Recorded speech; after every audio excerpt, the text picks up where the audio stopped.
Nakuryente siya? Oh.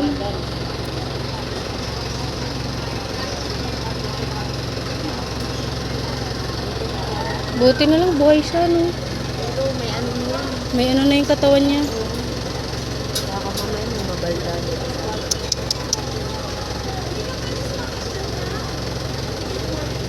Wow, naman si kuya. Wala na, nangihina na siya eh, oh. Parang hindi nga magalaw. Parang hindi na niya ano yung katawan niya. Ayun, hindi na magalaw. Ah, yung ano niya. Yung paa niya yung... Oo.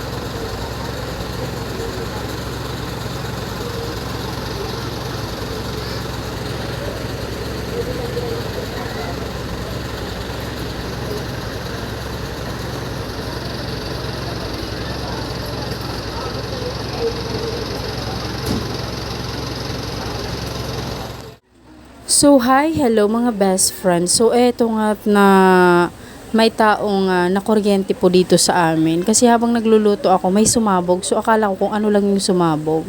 So, ito nga po, paglabas ng aking mga mata, paglabas ko meron akong nakitang ganitong pangyayari mga best friend na hindi mo talaga inaasahan na mangyari. So, ayan, tinutulungan na nga itong si kuya. Pinas forward ko na para mabilis tayo mga best friend. Tinutulungan na nga itong si kuya tanggalin itong mga wire na nandyan sa kanyang katawan.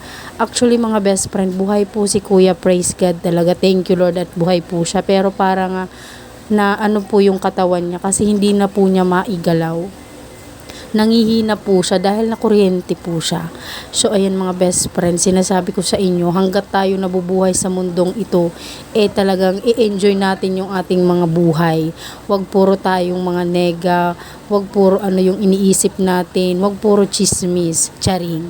So yun mga best friend, tinutulungan na nga itong si kuya nila kuya na mga bumbero, ambulance, may ambulance din po dito sa harap ng bahay namin, ayan. Tapos may mga fire truck, ayan. So, salute dito sa mga sir na ito na ang bilis ng mga paggalaw nila para tumulong o tulungan itong ating lineman na nakuryente dito.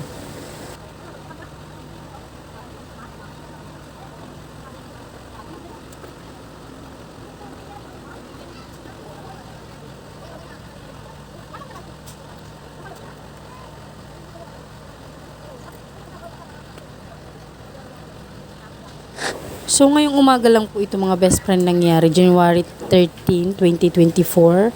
So, hindi ko po alam kung ano yung nararamdaman ko dito this moment. Talaga nga naman, kinakabahan ako para kay kuya dahil isipin mo kung may pamilya to, paano yung pamilya niya na umaasa sa kanya mga best friend, hindi na siya makakapag-work. Dahil nga meron na nga po siya nga nararamdaman o pinsala sa kanyang katawan. So hindi ko po alam kung ano yung mangyayari sa kanya, pero thank you po kay God dahil buhay pa po siya. Oo. So ayun. Panoorin niyo po ang mga pangyayari na paano po siya ibaba.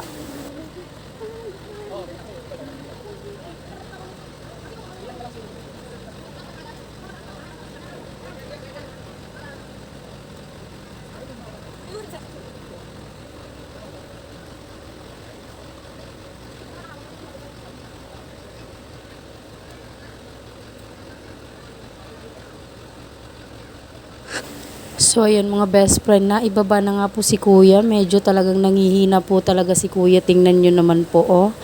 Ikaw ba naman yung makuryente? So ililalagay na po siya sa ambulance para madala na po siya sa ospital.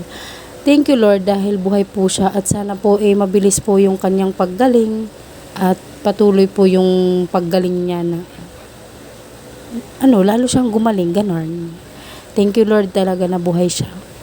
So, salute sa mga taong tumulong. Good job kayo dyan, sir. Mga sir, thank you po sa inyo.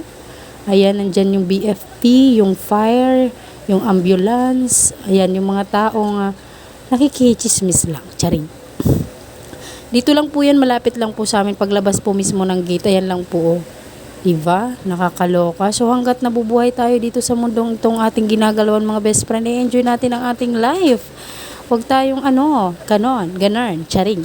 So, ayun lang naman mga best friend, na-share ko lang naman sa inyo yung mga pangyayari dito sa amin. So, ingat po tayong lahat. Goodbye and God bless you all. Bye!